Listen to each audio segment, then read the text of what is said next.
योगी आदित्यनाथ कहते हैं कि हमारे सरकार में दंगा नहीं हुआ। मैं कहता हूँ वाकई तुम्हारी सरकार में दंगा नहीं हुआ, क्योंकि भाई दंगा तो तुम ही कराते थे।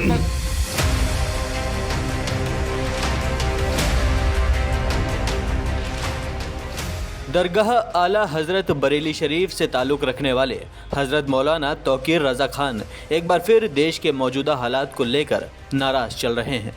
यही वजह है कि उन्होंने ये फैसला किया है कि वो बरेली से दिल्ली तक की एक तिरंगा यात्रा निकालेंगे, वो भी पैदल।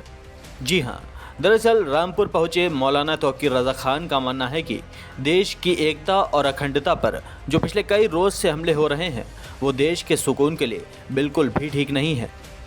लिहाजा वो तिरंगा यात्रा निकालकर देश में अमन और चैन का बीज बोएंगे। मकसद हमारा ये है कि हमारी बरेली से तिरंगा यात्रा राष्ट्रपति भवन तक जाएगी। 15 तारीख को हम बरेली से चलेंगे और इंशाअल्लाह 16 को रात तक हम यहाँ पहुँचेंगे और रात में यहाँ क़याम रहेगा। फिर सुबह को यहाँ से मुरादाबाद के लिए निकलेंगे। तो ऐसे दिल्ली जा रहे हैं।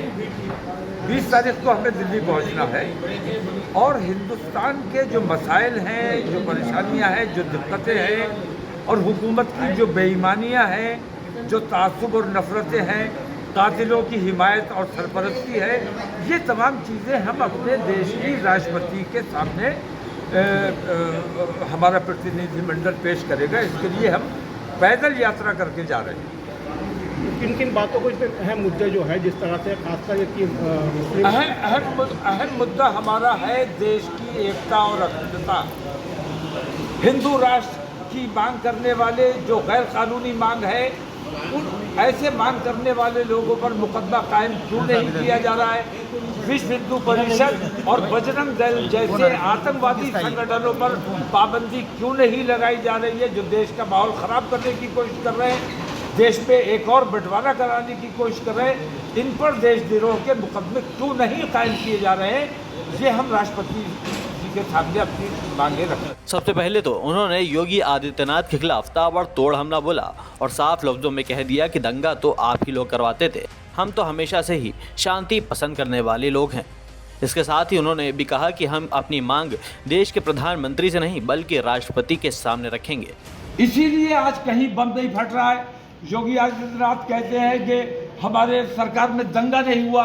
मैं कहता हूँ वाकई तुम्हारी सरकार में दंगा नहीं हुआ, क्योंकि भाई दंगा तो तुम ही कराते थे। हम तो दंगा कभी कराते नहीं थे।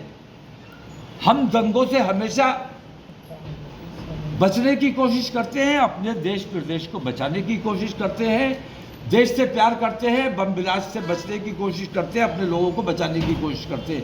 हमने अपने नौजवानों को कंट्रोल में किया हुआ है। हिंदू समाज से हमारी दरख्वास्त है कि अपने बच्चों को कातिल मत बनने दो, अपने बच्चों को देशद्रोही मत बनने दो, अपने बच्चों को देश प्रेमी बनाने की कोशिश करो और अपने बच्चों को ऐसे संस्कार दो जो हिंदुस्तानियत उनमें जागे।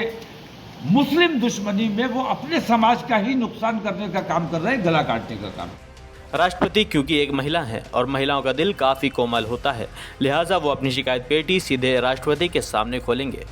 नहीं, हमारा काम तो मांग करने का। अगर उसके वो सारी मांगे नहीं मानी जाती तो फिर क्या, उसके बाद में क्या स्टेप होगा? नहीं, हमारा काम मांग करने का। देखिए, मैंने कहा उनका प्रधानमंत्री उनका मैंने पहले चिट्ठी भेजी थी प्रधानमंत्री जी को और प्रेस कॉन्फ्रेंस भी की थी और मैंने ये कहा था कि अगर 14 तारीख तक हमारी मांग पर कोई गौर किया जाता है, हमें कोई आश्वासन दिया जाता है, तो हम खामोश रहेंगे और अगर हमारी मांग पर गौर नहीं किया तो 15 तारीख से हमारी तिरंगा यात्रा निकलेगी।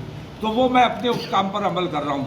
अब मैं हुकूमत से मांग नहीं कर रहा हूँ। मैं चूँकि राष्ट्रपति महिला हैं और महिलाओं में हमदर्दी का जज्बा ज़्यादा होता है, दिल में ममता होती है, तो मुझे यकीन है कि हमारे देश की राष्ट्रपति हैं तो वो हमें दूसरे नेताओं की तरह हमें आश्वासन नहीं मिलेगा, वहाँ से हमें इंसाफ मिलने की उम्मीद है। बहरहाल आपको बता दें कि मौलाना तौकीर रज़ा खान वही हैं जिन्होंने अपनी एक तकरीर में ये साफ साफ कह दिया था कि अगर मुसलमान कानून अपने हाथ में लेने पर मजबूर हो गया तो तुम्हें यानी सारे गैर मुस्लिमों को हिंदुस्तान में कहीं जगह नहीं मिलेगी। पूरे हिंदुस्तान का नक्शा बदल जाएगा। रामपुर से द भारत टीवी के लिए रिजवान खान की रिपोर्ट।